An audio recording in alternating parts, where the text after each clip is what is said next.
The most selfish thing you can do is refuse to take care of yourself. Yet you've been convinced it's the most selfless. While you're busy neglecting your health, abandoning your dreams, and saying yes to everyone else's priorities, you're forcing everyone who loves you to watch helplessly as you slowly self-destruct. Your family doesn't want your sacrifice. They want your strength. Your children don't need you to work yourself to death for them. They need you to be alive and present for them. Your friends don't want you to be available every moment. They want you to be valuable when you are available. When you refuse to make yourself a priority, you're not protecting others from your selfishness.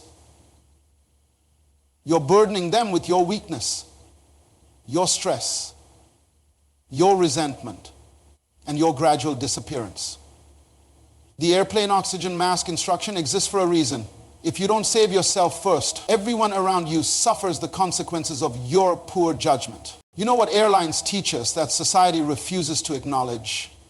They teach us the most important lesson about survival, about success, about living a meaningful life.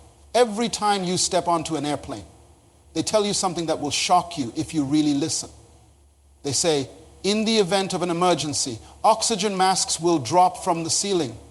Put your own mask on first before helping others, even your own children. Think about that for a moment.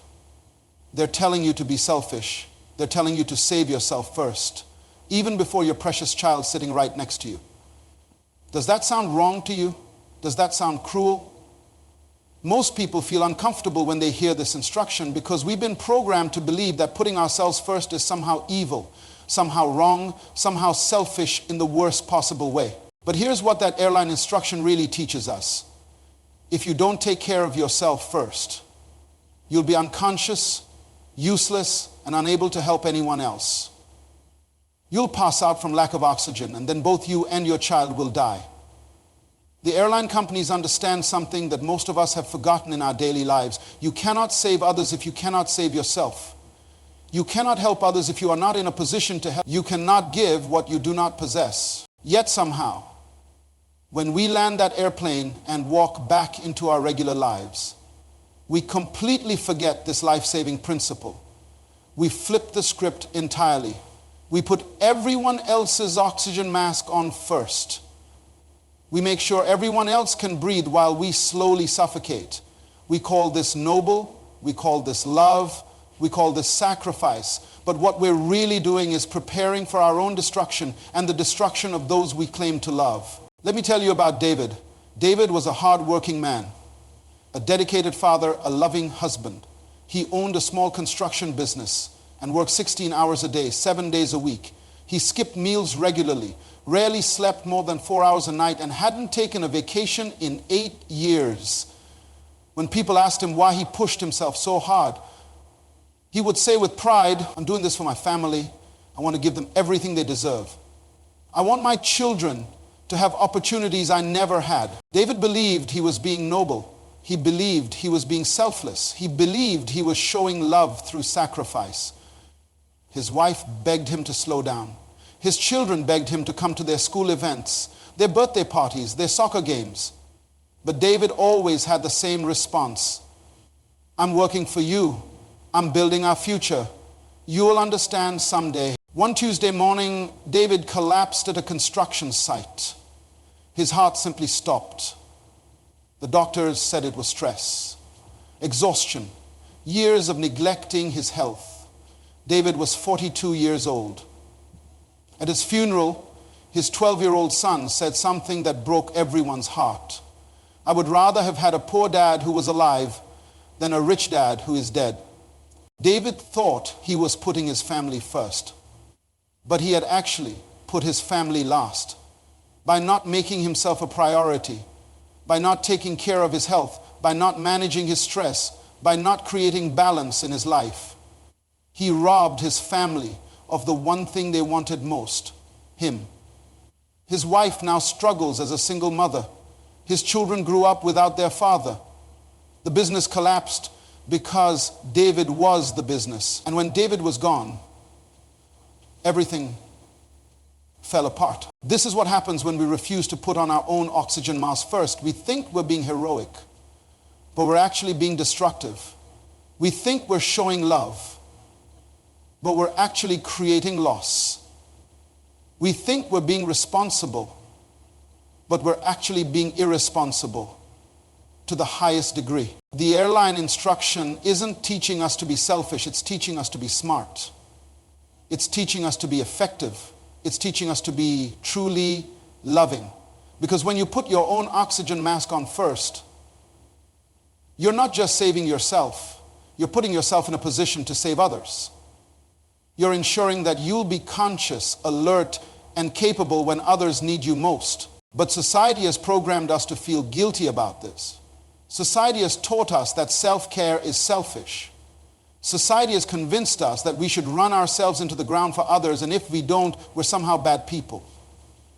Society has created a culture where being exhausted is a badge of honor, where being overwhelmed is a sign of importance, where being burned out is proof of dedication. This programming is killing us, literally killing us. And it's killing our relationships, our dreams, our potential, and our ability to make a real difference in the world.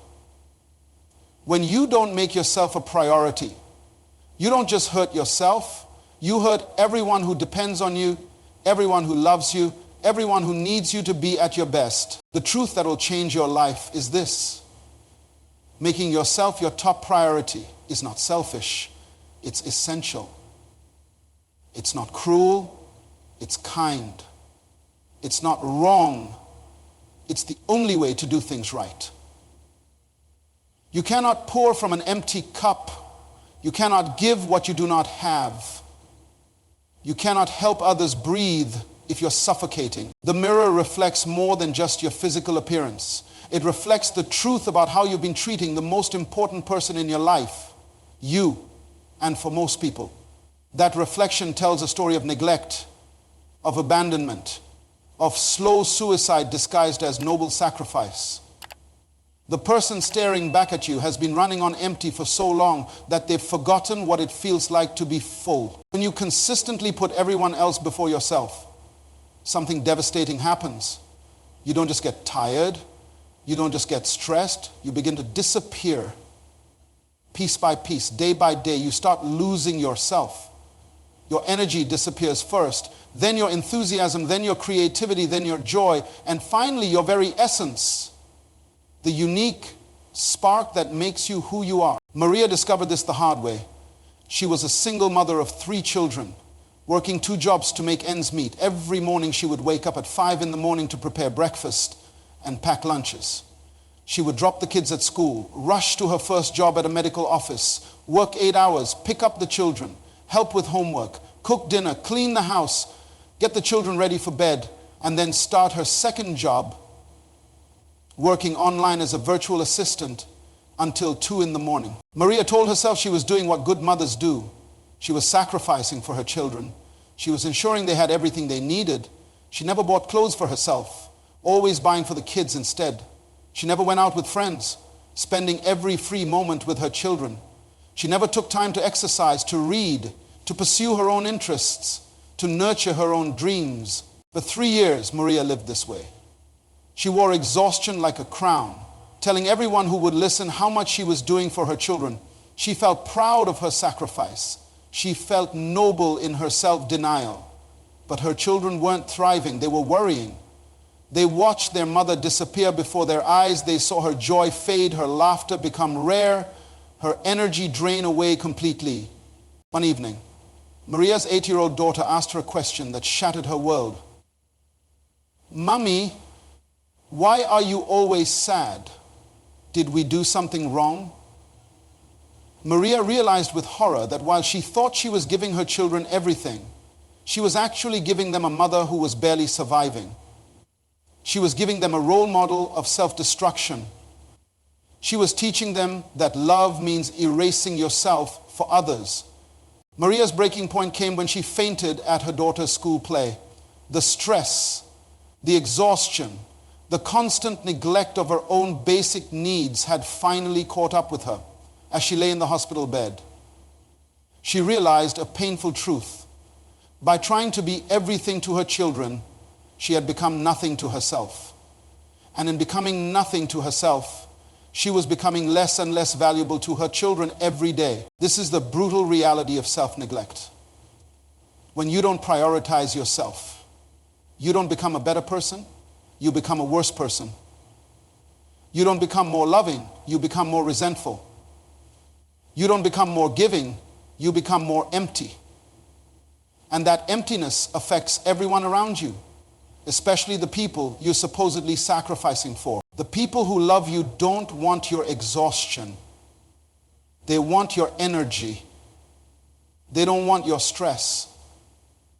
They want your peace. They don't want your sacrifice, they want your strength. They don't want you to disappear for them. They want you to be fully present with them. When you run yourself into the ground trying to serve others, you're not giving them a gift.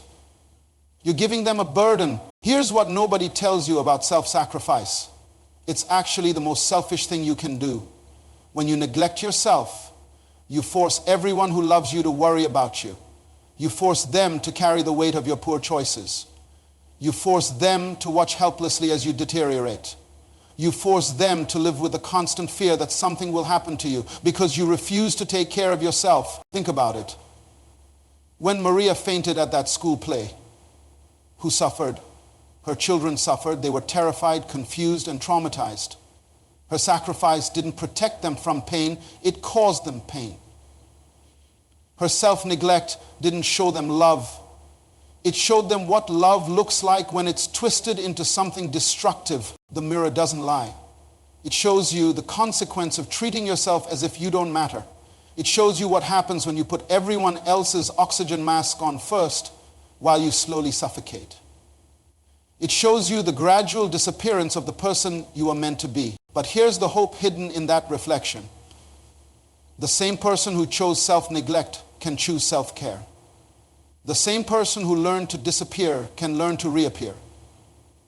The same person who forgot their own value can remember their worth. You cannot give what you do not have. This is not a suggestion. This is not a philosophy. This is a law of life, as unchangeable as gravity. Yet most of us spend our entire lives trying to violate this law, attempting to pour from empty cups, wondering why nothing substantial comes out when you try to give love while you hate yourself. What comes out is not love, it's desperation. When you try to give confidence while you doubt yourself, what comes out is not assurance, it's insecurity. When you try to give strength while you're falling apart, what comes out is not power, it's weakness disguised as effort. Rachel understood this principle after years of learning it the hard way. She was a high school English teacher who had touched thousands of young lives over her 20-year career.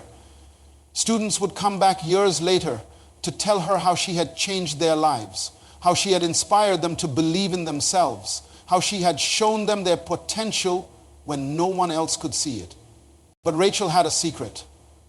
For the first 15 years of her teaching career, she was miserable. She hated getting up in the morning. She felt like a fraud standing in front of her students, trying to inspire them to pursue their dreams while she had completely abandoned her own. She told them they were valuable while believing she was worthless. She encouraged them to take care of themselves while she survived on coffee, fast food, and 3 hours of sleep every night. The turning point came during a particularly difficult year when Rachel was dealing with a challenging group of students. She found herself snapping at them regularly, feeling resentful about their lack of motivation, becoming cynical about their potential. One day, a student she had taught years earlier visited her classroom and barely recognized her. He said, "Miss Rachel, you used to light up this room. What happened to you?" That question forced Rachel to face a harsh reality. She couldn't inspire others to value themselves when she didn't value herself. She couldn't teach them to pursue their dreams when she had stopped pursuing her own. She couldn't pour into their lives when her own life was empty. Rachel made a decision that changed everything. She decided to become her own first priority. She started waking up an hour earlier each morning, not to do more work, but to do something for herself. Sometimes reading, sometimes walking, sometimes just sitting quietly with her thoughts. She began eating proper meals instead of grabbing whatever was convenient. She set boundaries around her time, saying no to extra committees and volunteer work that drained her energy. Most importantly, Rachel returned to her own dream that she had abandoned years earlier, writing. She had always wanted to write novels, but had convinced herself she was too busy helping others pursue their dreams to pursue her own. She started writing again, 30 minutes every evening, treating it like the important appointment it was. The transformation was remarkable. Within 6 months, Rachel's students began responding to her differently. Her energy was infectious again. Her enthusiasm was genuine again. Her belief in their potential was real again, because her belief in her own potential had been restored. She wasn't trying to give them something she didn't have anymore. She was sharing from her abundance. This is the foundation principle in action. When you invest in yourself, when you fill your own cup, when you build your own strength, everything you give to others becomes authentic and powerful. You stop trying to inspire others from a place of emptiness and start inspiring them from a place of fullness. Your personal foundation, your physical health, your mental clarity, your emotional stability, your spiritual strength is not separate from your ability to serve others. It is the source of your ability to serve others. The stronger your foundation, the more you can build upon it. Now comes the moment of truth, the practical shift from understanding the principle to living it. Making yourself your top priority isn't about becoming selfish or abandoning others. It's about becoming so strong, so clear, so energized that your ability to serve others multiplies exponentially. The first step in this priority reset is understanding that your time, energy, and attention are your most valuable currencies. You only have so much of each. And once they're spent, they're gone. Most people give these precious resources away carelessly, saying yes to everything and everyone except themselves. They treat their own needs like optional extras instead of essential requirements. Start treating your personal development like a non-negotiable appointment. When someone asks you to do something during the time you've allocated for yourself, the answer is simple. I have an appointment. You don't need to explain that the appointment is with yourself. You don't need to justify why that appointment matters.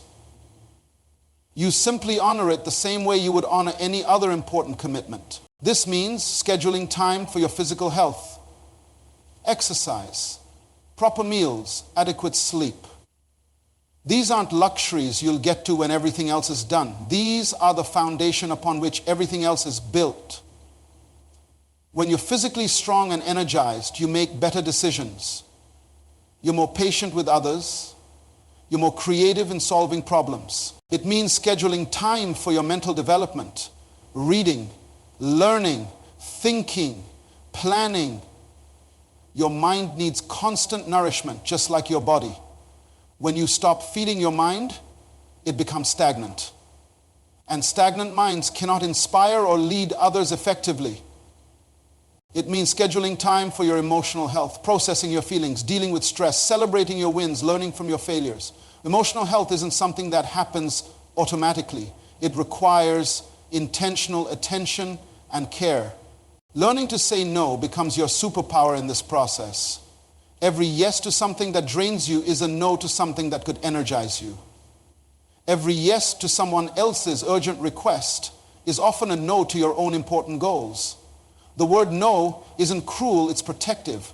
It protects your energy for what matters most. But here's what most people miss about saying no. You're not just protecting yourself, you're protecting others from getting your worst. When you say yes to everything, you show up everywhere exhausted, resentful, and operating at half capacity. When you carefully choose where to invest your energy, you show up fully present, enthusiastic, and operating at full capacity. The boundary revolution begins when you realize that people will take as much of your time and energy as you allow them to take. They're not being malicious, they're simply responding to what you make available. When you make everything available, you teach them that your time and energy have no value when you make your time and energy precious and limited. People begin to respect and appreciate what you offer. Time allocation mastery comes from understanding that you cannot manage time.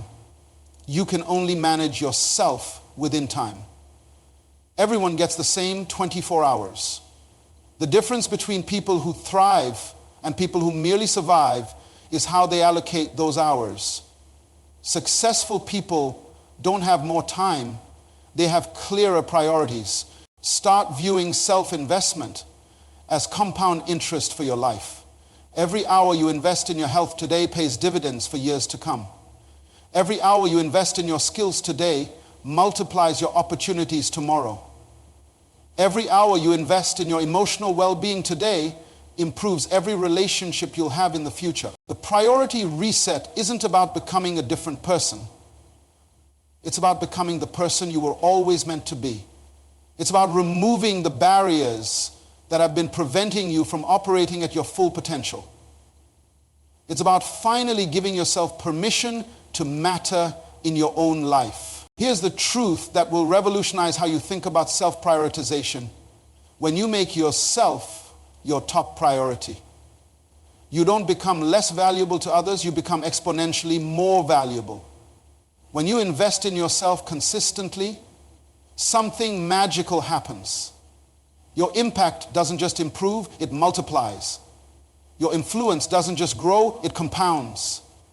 Your ability to change lives doesn't just increase, it explodes. Think of yourself as a lighthouse. A lighthouse doesn't run around the ocean trying to save every ship in trouble. It doesn't leave its post to chase after vessels that are lost. It doesn't dim its light to make other lights feel brighter. A lighthouse does one thing, and it does it with absolute consistency. It shines as brightly as possible from exactly where it stands.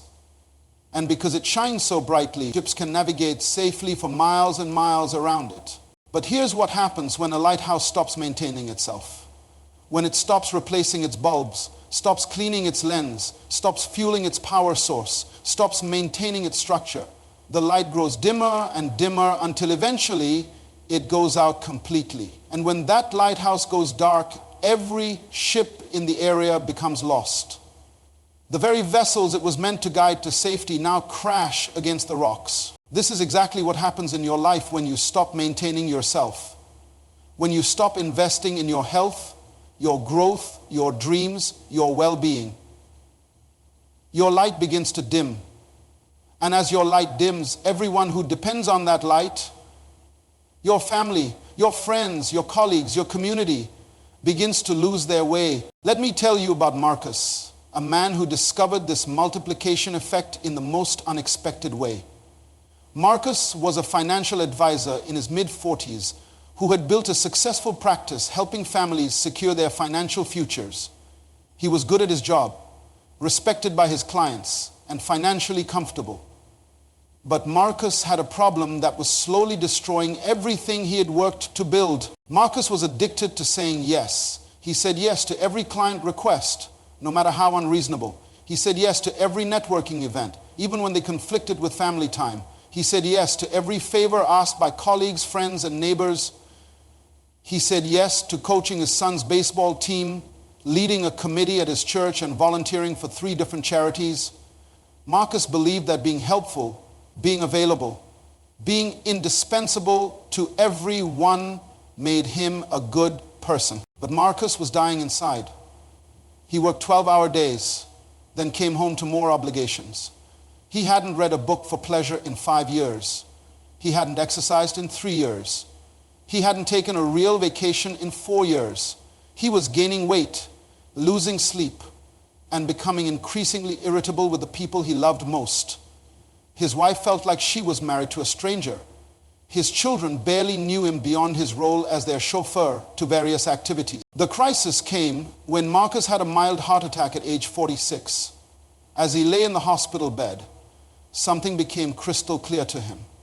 In his desperate attempt to be everything to everyone, he had become nothing to himself. And in becoming nothing to himself, he was rapidly becoming useless to everyone else during his recovery. Marcus made a radical decision. He was going to rebuild his life with himself as the foundation, not the afterthought. He started saying no to requests that drained his energy. He resigned from 2 of the 3 charities. He stepped down from the church committee. He hired an associate to handle some of his client load. He began waking up at 5 in the morning, not to do more work, but to exercise and read. Marcus allocated 2 hours every evening to his family with no exceptions, no phone calls, no emails, no work. He scheduled quarterly weekend retreats for himself where he would think, plan, and recharge. He invested in his own education, attending seminars and workshops to improve his skills. He began eating properly, sleeping adequately, and treating his health as his most important asset. The transformation was remarkable, but not just for Marcus. Within 6 months, his business began growing faster than ever before. Clients started referring more people to him because his energy and enthusiasm were infectious. His advice became more valuable because his thinking was clearer. His relationships deepened because he was fully present instead of partially distracted. His marriage was reborn. His wife fell in love with him all over again because she was seeing the man she had married energetic, passionate, fully alive. His children began seeking his advice and company because he had become someone worth being around. His friends valued his time more because it had become precious and limited. Most importantly, Marcus discovered that by making himself his top priority, he didn't help fewer people. He helped more people at a much deeper level. The time he spent with clients was more focused and valuable. The advice he gave was more thoughtful and effective. The relationships he maintained were more meaningful and authentic. This is the multiplication effect in action. When you strengthen yourself, you strengthen everything connected to you. When you improve yourself, you improve every relationship you touch. When you invest in yourself, you increase your capacity to invest in others. Your family doesn't need you to sacrifice yourself for them. They need you to be strong for them. Your friends don't need you to be available every moment. They need you to be valuable when you are available. Your community doesn't need you to say yes to everything. They need you to say yes to the right things and do them excellently. The world is not served by your exhaustion. The world is not helped by your depletion. The world is not improved by your self-destruction. The world needs you at your absolute best, operating at full capacity, shining as brightly as possible. Your legacy will not be determined by how much you sacrificed for others. Your legacy will be determined by how much you strengthened yourself so that your strength could lift others. Your legacy will be measured not by how much you gave up, but by how much you gave from a place of abundance. Starting today, you have a choice. You can continue operating from emptiness, trying to pour from cups that are perpetually empty, slowly dimming your light until it goes out completely. Or you can choose to fill your own cup first, to maintain your own light, to make yourself strong, so that your strength can benefit everyone around you. The airplane oxygen mask instruction isn't just about surviving emergencies at 30,000 feet. It's about thriving in every area of life at ground level. Put your own mask on first. Make yourself your top priority, not because you matter more than others, but because when you matter to yourself, you can truly matter to others. Your time is now. Your life is waiting. Your light is ready to shine, brighter than ever before. But it all begins with a single decision. The decision to finally make yourself your own top priority. The decision to stop apologizing for taking care of yourself. The decision to start showing up as the strong, energized, fully alive person you were always meant to be. The multiplication effect begins with you. Your strength multiplied becomes strength for others. Your light multiplied becomes guidance for others. Your life, lived fully and intentionally, becomes an inspiration that others can follow to find their own way home. Make yourself your top priority. Everything and everyone you love depends on it.